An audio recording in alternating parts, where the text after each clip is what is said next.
যোহন রচিত মঙ্গল সমাচার থেকে পাঠ 10 অধ্যায় 22 থেকে 30 পদ। জেরুসালেমে মন্দির প্রতিষ্ঠা পর্বের দিন এসে গেল। তখন শীতকাল। যিশু মন্দিরের মধ্যে সলোমন অলিন্দে পায়চারি করছেন। এমন সময়ে ইহুদি ধর্মনেতারা তার চারপাশে এসে জড়ো হতে লাগলেন। তারা তাকে বললেন, আর কতদিন আপনি আমাদের এইভাবে সংশয়ের মধ্যে ফেলে রাখবেন? আপনি যদি খ্রিস্টই হন তাহলে সে কথাটা আমাদের স্পষ্ট করেই বলুন। যিশু উত্তর দিলেন, আমি তো সে কথা আপনাদের বলেইছি, কিন্তু আপনারা তো বিশ্বাস করছেন না।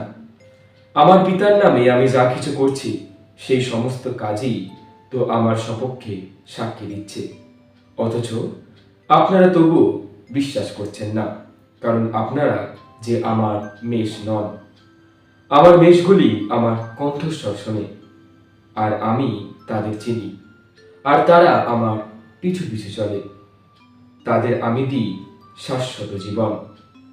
তারা কখনো বিনষ্ট হবে না, আর কেউই আমার কাছ থেকে তাদের ছিনিয়ে নিয়ে যেতেও পারবে না।